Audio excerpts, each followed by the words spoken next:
બિહારની ચૂંટણીમાં સી.આર. પાટીલને મોટી જવાબદારી સોંપવામાં આવી છે। સી.આર. પાટીલને સહપ્રભારી બનાવવામાં આવ્યા છે। સી.આર. પાટીલને હવે બિહારમાં મોટી જવાબદારી સોંપવામાં આવી છે।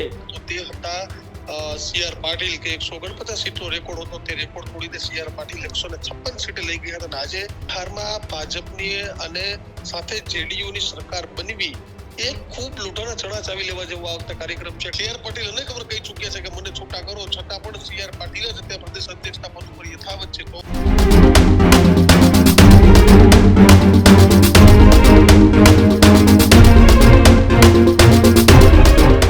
સમાચારોમાં આગળ વાત કરીએ રાજનીતિના સમાચારોને લઈ। રાજનીતિના મહત્વપૂર્ણ સમાચાર અત્યારે સામે આવી રહ્યા છે। એક બાજુ ગુજરાતમાં ચરમસીમા પર છે રાજનીતિ, તેની વચ્ચે હવે બિહારની ચૂંટણીમાં સી.આર. પાટીલને મોટી જવાબદારી સોંપવામાં આવી છે। જ્યારે બિહારની અંદર સી.આર. પાટીલને સહપ્રભારી બનાવવામાં આવ્યા છે। બિહારમાં ચૂંટણી ગમે ત્યારે જાહેર થાય તે પહેલા સી.આર. પાટીલ અને કેશવ પ્રસાદ મૌર્યને બનાવવામાં આવ્યા છે સહપ્રભારી। સાથે ગુજરાતના પરિણામ બાદ સી.આર. પાટીલને હવે બિહારમાં મોટી જવાબદારી સોંપવામાં આવી છે। કેન્દ્રીય મંત્રી ધર્મેન્દ્ર પ્રધાનને પણ બિહારના પ્રભારી બનાવવામાં આવ્યા છે। સાથે જ વાત કરવામાં આવે તો ટૂંક જ સમયમાં બિહારની ચૂંટણીનો કાર્યક્રમ જાહેર થશે તે પહેલા જ ભારતીય જનતા પાર્ટીએ બિહારમાં ગુજરાતના પરિણામોની અસર પાડવા માટે મોટી જવાબદારી સી.આર. પાટીલને સોંપવામાં આવી છે। એ જ સી.આર. પાટીલ કે જેમને 2022 વિધાનસભાની ચૂંટણીમાં ભારતીય જનતા પાર્ટીને મોટી જીત અપાવી હતી। સાથે જે રીતના બિહારની અંદર અત્યારે ચૂંટણીનો માહોલ તેજ થયો છે।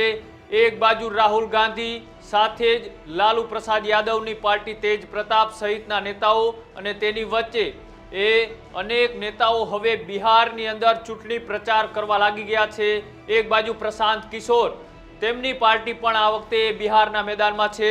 ત્યારે હવે બિહારમાં ચૂંટણીનો રંગ બરોબરનો જામ્યો છે, અને તેની વચ્ચે ભારતીય જનતા પાર્ટીએ ગુજરાતના દિગ્ગજ નેતા અને કેન્દ્રીય મંત્રી સી.આર. પાટીલને મોટી જવાબદારી બિહાર જીતવા માટે આપી છે। આ જ મુદ્દે વધારે વાતચીત કરવા માટે મારી સાથે દીક્ષિત જોડાયેલા છે। દીક્ષિત, આ સૌથી મોટી જવાબદારી કહી શકાય, જે રીતનું ગુજરાતનું પરિણામ અને ગુજરાતના પરિણામનું એક્શન પ્લાન હવે બિહારમાં તૈયાર થશે। કહી શકાય કે ગુજરાતમાં પહેલી વખત ઐતિહાસિક એટલે કે માધવસિંહ સોલંકીનો કોઈ રેકોર્ડ તોડ્યો હોય કુણાલ, તો તે હતા સી.આર. પાટીલ કે 149 સીટનો રેકોર્ડ હતો, તે રેકોર્ડ તોડીને સી.આર. પાટીલ 156 સીટે લઈ ગયા હતા। આજે 162 જેટલી વિધાનસભામાં ભારતીય જનતા પાર્ટીના ધારાસભ્યો છે। આ તમામની વચ્ચે એક સ્વીકારવું અનિવાર્ય છે કે બિહારમાં ભાજપની અને સાથે જેડીયુની સરકાર બનવી એક ખૂબ લૂંટાના ચણા ચાવી લેવા જેવો આ વખતે કાર્યક્રમ છે। કારણ કે નીતિશ કુમારની ઇન્કમ્બન્સી છે, નીતિશ કુમારે પહેલા ભાજપ, ત્યારબાદ તેજસ્વી એટલે આરજેડી, ભાજપ આરજેડી વખતે જે પલટુરામની તેની રાજનીતિ છે તે પણ પડકારજનક છે। આ તમામની વચ્ચે મહારાષ્ટ્રમાં જેમ ભારતીય જનતા પાર્ટી મોટા પાયાની સ્થિતિમાં છે, એ જ પ્રમાણે બિહારમાં પણ ભાજપ મોટા પાયાની સ્થિતિમાં, પરંતુ છતાં પણ નીતિશ કુમારને મુખ્યમંત્રી બનાવવા પડે છે। ત્યારે આ તમામની વચ્ચે હવે જે સમાચાર મળી રહ્યા છે તે પ્રમાણે ઓલરેડી એક ગુજરાતીને જવાબદારી સોંપાઈ ગઈ હતી કૃણાલ।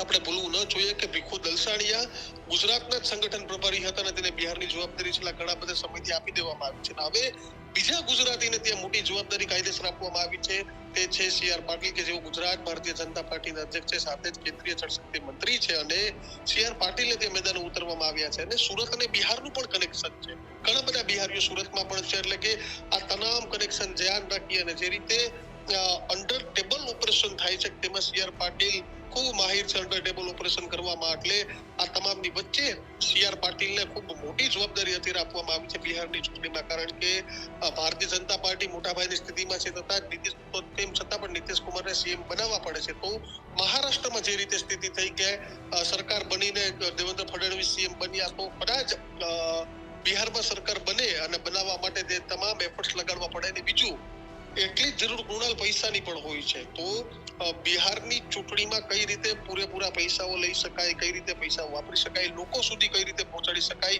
2022 ગુજરાતની ચૂંટણીમાં આપણે જોયું, લોકસભાની ચૂંટણીમાં જોયું કે સીધા ઉમેદવારોના હાથમાં ભાજપના પૈસા નતા ગયા, જિલ્લા પ્રમુખ તાલુકા પ્રમુખ કાર્યકર્તાઓ સુધી પહોંચ્યા હતા અને તેના કારણે પરિણામ પણ મળ્યું. તો એ જ સિસ્ટમ એ જ રણનીતિઓ બિહારમાં પણ અપનાવવામાં આવે તેવી પૂરી શક્યતાઓ અને સી આર પાટીલને એક સમય એક બાજુ ગુજરાતમાં પરિવર્તનની વાત છે કે ગમે ત્યારે નવા પ્રદેશ અધ્યક્ષ આવી જાય, ગમે ત્યારે નવા મંત્રીમંડળનું વિસ્તરણના તમામની વચ્ચે સી આર પાટીલ અનેક વાર કહી ચૂક્યા છે કે મને છૂટા કરો, છતાં પણ સી આર પાટીલ જ અત્યારે પ્રદેશ અધ્યક્ષના પદ ઉપર યથાવત છે. તો આ તમામની વચ્ચે એક નવી જવાબદારી છે તે સી આર પાટીલને મળી છે. જી બિલકુલ, આભાર માહિતી બદલ. તો જે રીતના મહત્વપૂર્ણ સમાચાર અત્યારે સામે આવી રહ્યા છે કે ગુજરાતના ભારતીય જનતા પાર્ટીના એ પ્રદેશ અધ્યક્ષ અને જળશક્તિ મંત્રી કેન્દ્રમાં તેવા સી આર પાટીલને અત્યારે બિહારના એ સહપ્રભારી બનાવવામાં આવ્યા છે.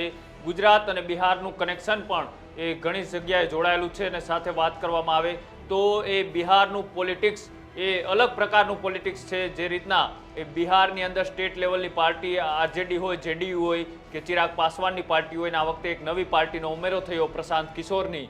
આ તમામ પાર્ટીઓ ત્યાં અત્યારે જોર લગાવી રહી છે. તેની વચ્ચે હવે ભારતીય જનતા પાર્ટી એ અહીંયા મેદાન મારવા માટે હવે ગુજરાતના નેતાઓને બિહારની જવાબદારી સોંપવામાં આવી રહી છે. એક નેતાને જવાબદારી સોંપવામાં આવી હતી, ત્યારબાદ હવે અંડર ટેબલ ઓપરેશન પાર પાડવા માટે સી આર પાટીલને ત્યાંના સહપ્રભારી બનાવવામાં આવ્યા છે. ગમે ત્યારે ચૂંટણી જાહેર થઈ શકે છે. જોવાનું એ છે કે હવે બિહારની એ વિધાનસભાની ચૂંટણીમાં એ સી આર પાટીલ અને ભારતીય જનતા પાર્ટી અહીંયા કેટલી મજબૂતાઈથી એ આગળ વધી શકે છે.